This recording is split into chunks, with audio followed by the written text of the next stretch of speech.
जय माता दी। आप सभी को नवरात्रि की हार्दिक शुभकामनाएं। अब तक आपने हमारे चैनल पर श्री दुर्गा सप्तशती के पाठ 1 से 13 तक के सभी अध्याय सुने। अब मैं आपको जो पाठ आज सुनाने वाली हूँ, ये श्री दुर्गा सप्तशती के अंतिम अध्याय हैं, जिनके बिना श्री दुर्गा सप्तशती का पाठ अधूरा माना जाता है। और ये पाठ है देवी सूक्त, प्रधानिक रहस्यम, वैकृतिक रहस्यम, मूर्ति रहस्यम, सिद्ध कुंजिका स्तोत्र और क्षमा याचना। देवी सूक्त। देवी और महादेवी को हमारा नमस्कार है। शिवा को सदैव नमस्कार है। प्रकृति और भद्रा देवी को नमस्कार है। नियम पूर्वक हम लोग जगन्माता को नमस्कार करते हैं। रौद्रा, रुद्र स्वरूपा, नित्या, गौरी, धात्री, ज्योत्सना, इंद्र रूपिणी और परमानंदमयी देवी को निरंतर नमस्कार है। कल्याण करने वाली, वृद्धि और सिद्धि देने वाली भगवती को नमस्कार है। नैऋति राक्षसों की लक्ष्मी देवी को नमस्कार है। राजाओं के यहाँ राज लक्ष्मी के रूप में निवास करने वाली तथा शर्वाणी देवी को बार बार नमस्कार है। दुर्गा, दुर्गपारा, संसार सागर से पार करने वाली, सारा सबकी सारभूता, सर्वकारिणी, ख्याति विख्यात रूपिणी, कृष्णा और धूम्रा देवी को सदा नमस्कार है। जो अति सौम्य तथा रौद्र रूपा है, उस भगवती को नमस्कार है। जगत प्रतिष्ठा और कृति स्वरूपा भगवती को बार बार नमस्कार है। जो देवी सब प्राणियों में विष्णु माया के नाम से कही जाती है, उसको नमस्कार है। जो देवी सब प्राणियों में चेतना कही जाती है, उसको बारंबार नमस्कार है।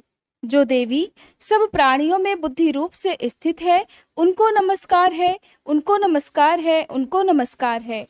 जो देवी सब प्राणियों में बुद्धि रूप से स्थित हैं, जो देवी सब प्राणियों में निद्रा रूप से स्थित हैं, जो देवी सभी प्राणियों में शुद्धा रूप से स्थित हैं, जो देवी सब प्राणियों में छाया रूप से स्थित हैं, जो देवी सब प्राणियों में शांति क्षमा रूप से स्थित हैं, जो देवी सब प्राणियों में तृष्णा रूप से स्थित हैं, जो देवी सब प्राणियों में शांति रूप से स्थित है, उनको नमस्कार है, उनको नमस्कार है, उनको नमस्कार है।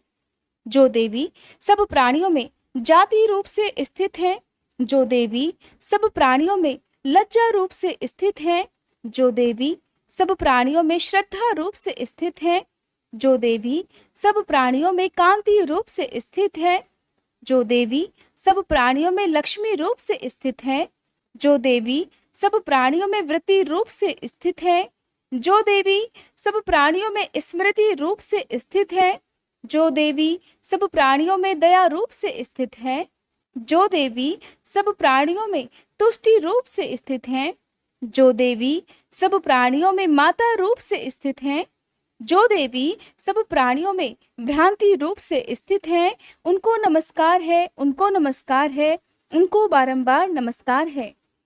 जो देवी सब इंद्रियों की और संसार भर के प्राणियों की अधिष्ठात्री हैं और सब प्राणियों में निरंतर व्याप्त हैं, उनको नमस्कार है, उनको नमस्कार है, उनको बारंबार नमस्कार है। जो देवी संपूर्ण संसार में चैतन्य रूप से व्याप्त होकर स्थित है, उनको नमस्कार है, उनको नमस्कार है, उनको बारंबार नमस्कार है। पूर्व समय में अपने अभीष्ट फल को पाने के लिए सभी देवताओं ने जिनकी स्तुति की थी, देवेंद्र ने बहुत दिनों तक जिनकी सेवा की थी, वह सभी मंगलों की कारणभूता ईश्वरी हमारा कल्याण तथा मंगल करे और सभी आपत्तियों का नाश करे।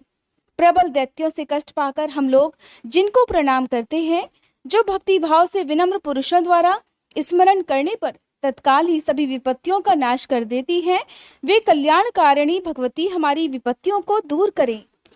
देवी सूक्तम समाप्त। प्रधानिक रहस्यम।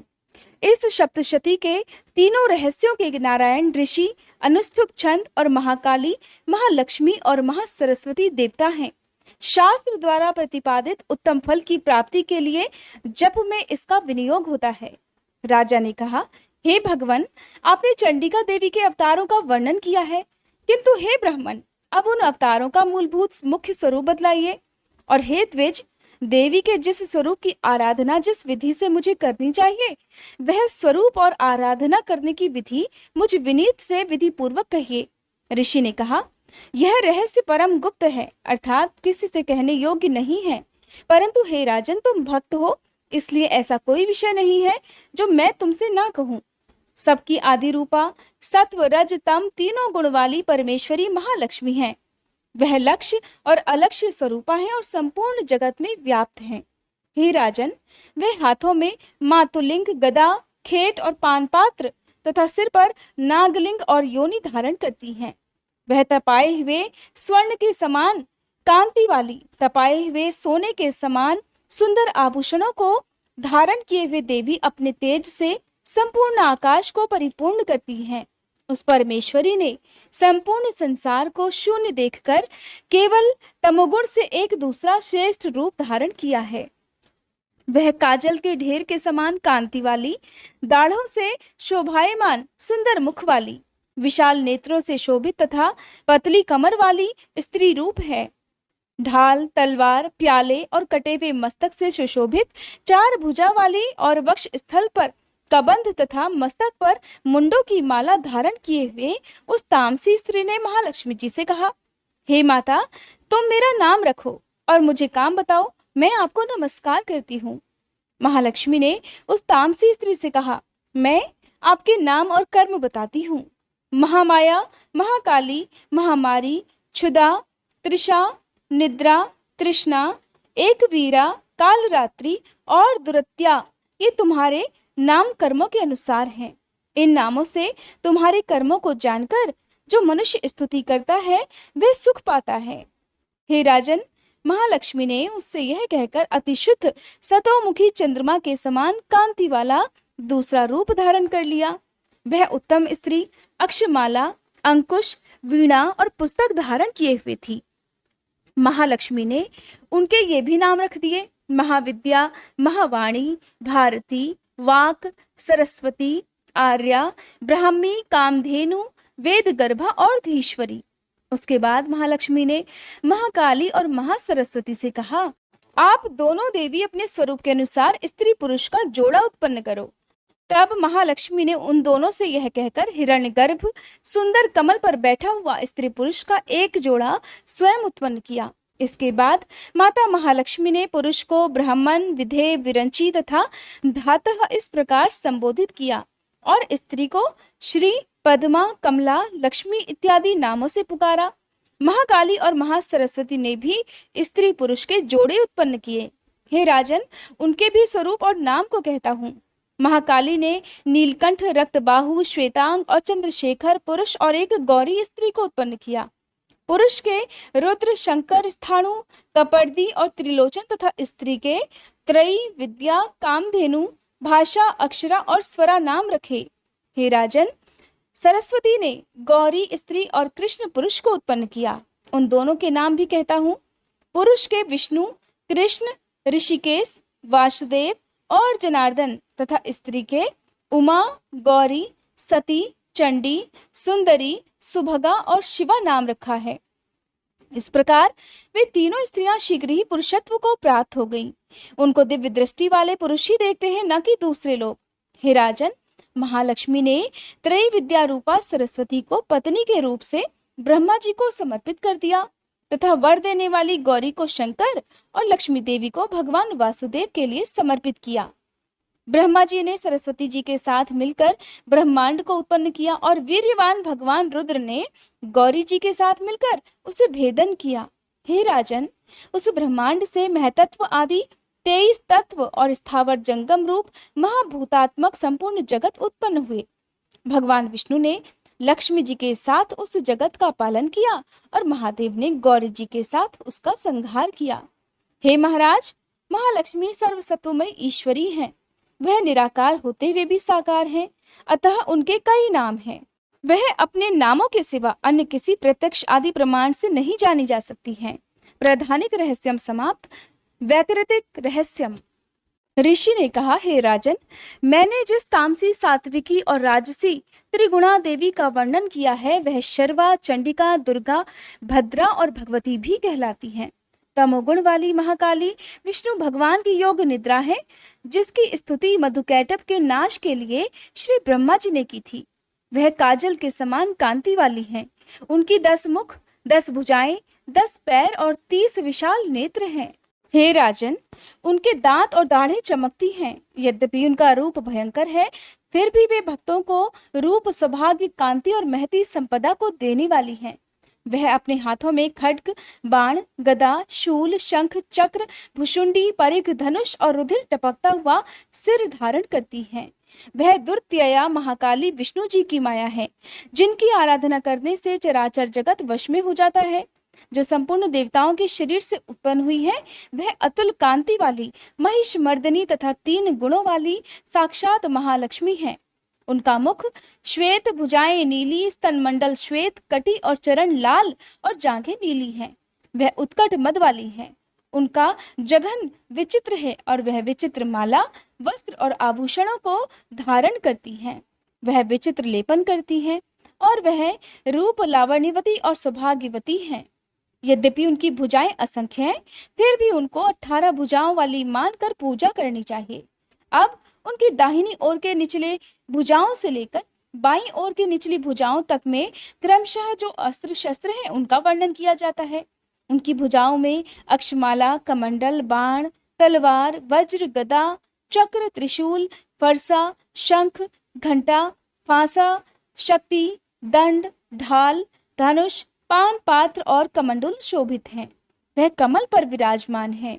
हे राजन, जो मनुष्य इस सर्वदेवमयी ईश्वरी महालक्ष्मी जी की पूजा करता है, वह सब मनुष्यों और देवताओं का स्वामी होता है।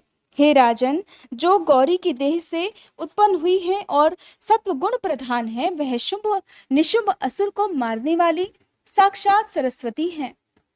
सरस्वती की 8 भुजाएं हैं और वह बाण, मूसल, शूल, चक्र, शंख, घंटा, हल और धनुष को धारण करती हैं। जो निशुंभ का मर्दन और शुंभासुर का संहार करने वाली सरस्वती है, वह भक्ति पूर्वक पूजित होने पर सर्वज्ञता प्रदान करती है। हे राजन, मैंने मूर्तियों के इन स्वरूपों को तुमसे कहा। अब जगन माताओं की अलग अलग उपासना भी सुनो। जब महालक्ष्मी जी का पूजन करें, तब दाहिनी और बाईं ओर क्रम से महाकाली और महासरस्वती का पूजन करना चाहिए और पृष्ठ भाग में तीनों युगल देवताओं की पूजा करनी चाहिए, अर्थात ब्रह्मा, विष्णु और महेश की पूजा करनी चाहिए। मध्य में सरस्वती जी के साथ ब्रह्मा जी का, दक्षिण में गौरी जी के साथ रुद्रदेव का और उत्तर में लक्ष्मी जी के साथ ऋषिकेश भगवान का पूजन करें और इनके सामने आगे कही हुई 3 देवियों का पूजन करें। मध्य में अर्थात महालक्ष्मी जी के सामने अष्टादश भुजी लक्ष्मी जी का और उनके वाम भाग में अर्थात महाकाली जी के सामने दशमुखी महाकाली का और दक्षिण भाग में महासरस्वती का सब प्रेम पूजन करें। इस प्रकार महालक्ष्मी जी का पूजन करना चाहिए। हे राजन, अगर केवल अष्टादश भुजा का अथवा दशमुखी का अथवा अष्टभुजा का पूजन करना हो, तो संपूर्ण अनिष्ट शांति के लिए दक्षिण और उत्तर की ओर काल और मृत्यु का पूजन करें। जब भुजा वाली शुंभासुर मर्दिनी का पूजन करना हो, तब उनकी नवशक्तियों का तथा रुद्र और गणेश जी का भी पूजन करें। नमो दैव्ये इस स्तोत्र से महालक्ष्मी जी की स्तुति करें। देवी के तीनों अवतारों के पूजन के समय उनके चरित्रों में जो स्तोत्र और मंत्र आए हैं, उन्हीं का उपयोग करना चाहिए। यह अष्टादश भुजा वाली देवी पूजनीय है। यही महिषासुर मर्दिनी, महालक्ष्मी, महाकाली और महासरस्वती हैं। यही पुण्य पापों की ईश्वरी और संपूर्ण लोकों की माहेश्वरी हैं। जो पुरुष महिषासुर मर्दिनी का पूजन करता है, वह संसार का स्वामी होता है। तीनों लोकों को धारण करने वाली तथा भक्तों पर दया करने वाली चंडिका का आभूषण गंध, पुष्प, धूप, दीप, नैवेद्य और अनेक प्रकार के भक्ष्य पदार्थों से पूजन करना चाहिए। हे राजन, रुधिर मिले हुए मांस के बलि से तथा मदिरा से भी पूजा करना चाहिए, किंतु मांस बलि आदि से देवी का पूजन ब्राह्मण को छोड़कर बताया गया है। हे राजन, ब्राह्मण के लिए कहीं भी मांस और मद्य से पूजा का विधान नहीं है। प्रणाम, आचमनी, चंदन, सुगंध, कर्पूर और तांबूल से भक्ति पूर्वक पूजन करना चाहिए। देवी के आगे वाम भाग में कटे हुए सिर वाली ईश्वरी द्वारा मोक्ष को प्राप्त हुए महासुर महिष का पूजन करें। दक्षिण की ओर अग्रभाग में समग्र धर्म रूप ईश्वर और चराचर को धारण करने वाले देवी के वाहन सिंह की पूजा करें और बुद्धिमान पुरुष एकाग्रचित्त होकर हाथ जोड़कर इन चरित्रों की स्तुति करे। अगर समय ना मिले तो केवल मध्यम चरित्र से ही स्तुति करें, किंतु केवल प्रथम या उत्तम चरित्र का पाठ ना करें। आधे चरित्र का भी पाठ नहीं करना चाहिए। ऐसा करने से निस्संदेह विघ्न होता है। स्तोत्र और मंत्रों से जगदम्बिका की स्तुति करें और प्रदक्षिणा तथा नमस्कार करके हाथ जोड़कर सावधान होकर जगतधात्री से बार बार क्षमा मांगे। सप्तशती स्तोत्र के प्रत्येक मंत्र अथवा महालक्ष्मी स्तोत्र के प्रत्येक मंत्र के द्वारा तिल, घी और खीर की आहुति देनी चाहिए। फिर सावधान होकर नाम और पदों से देवी का पूजन करना चाहिए। उसके बाद एकाग्रचित्त होकर हाथ जोड़कर आत्मा में प्राणों को रोककर नम्रता से बहुत देर तक चंडिका देवी का ध्यान करें और उन्हीं में लीन हो जाएं। इस प्रकार जो भी भक्त भक्ति पूर्वक परमेश्वरी देवी का प्रतिदिन पूजन करता है, वह अभीष्ट सुख को भोगकर अंत में देवी के लोक में जाता है। जो पुरुष भक्तों पर दया करने वाली चंडिका का प्रतिदिन पूजन नहीं करता, परमेश्वरी उसके पुण्यों को विफल करके उसे जन्म भर दुख शोक में भस्म करती है। इसलिए हे राजन, तुम संपूर्ण लोकों की महेश्वरी चंडिका का शास्त्रोक्त विधि से पूजन करो, उनसे ही तुम्हें सुख मिलेगा। मूर्ति रहस्यम प्रारंभ। ऋषि ने कहा, हे राजन, भगवती नंदा नाम वाली जो नंद में उत्पन्न होंगी, उनकी भक्ति पूर्वक स्तुति और पूजा करने से मनुष्य तीनों लोकों को वश में कर लेता है। वह देवी स्वर्ण के उत्तम आभूषणों से शोभित है। उनके अंगों की कांति कनक के समान उत्तम है। उनके वस्त्र स्वर्ण के समान सुनहरे हैं और वह देवी स्वर्ण के समान दीप्तिमान है।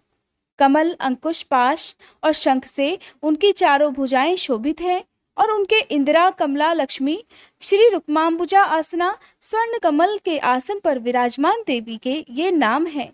हे निष्पाप, मैंने रक्तदंतिका नाम से जिन देवी का वर्णन किया है, अब उनके संपूर्ण भयनाशक स्वरूप को कहता हूँ। वह देवी रक्त वस्त्र, रक्त वर्ण, सब अंग रक्तमयी आभूषणों से सुशोभित, रक्त आयुध, रक्त नेत्र, रक्त केश वाली, अति भयंकर रक्त और तीक्ष्ण नखों वाली, रक्तासन पर विराजमान तथा रक्त दंत वाली भगवती भक्तों के वश में उसी प्रकार रहती हैं जैसे साध्वी स्त्री पति के वश में रहती है। वह देवी पृथ्वी के समान है और उनके दोनों स्तन सुमेरु पर्वत के समान हैं।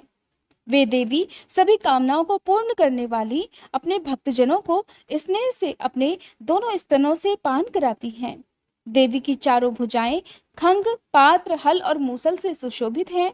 वह देवी रक्त चामुंडा और योगेश्वरी के नाम से विख्यात हैं और स्थावर जंगम रूप संपूर्ण जगत में व्याप्त हैं। जो पुरुष भक्ति पूर्वक उनकी पूजा करता है, वे चराचर जगत में व्याप्त हो जाता है। जो पुरुष रक्तदंतिका के इस स्तोत्र को पढ़ता है, तो देवी भी उसकी ऐसी सेवा करती है जैसे स्त्री अपने प्रिय पति की। शाकंभरी देवी का नील वर्ण है, नील कमल के समान उनके नेत्र हैं, गंभीर नाभि है और त्रिवली से भूषित उनका सूक्ष्म उदर है। उनके हाथों में कमल है, उन पर भौरे गूंज रहे हैं और कमल पर वे ही विराजमान हैं।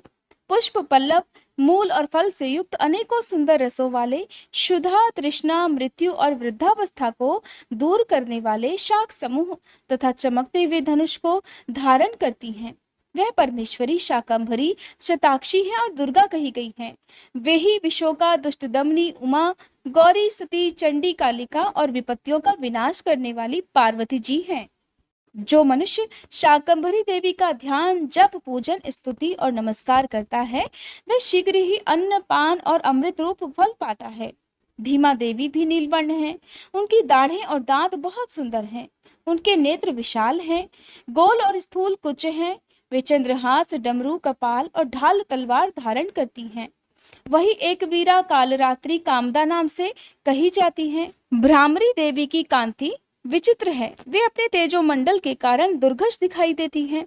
उनका अंगराग भी अनेक रंग का है और वे चित्र विचित्र आभूषणों से सुशोभित हैं।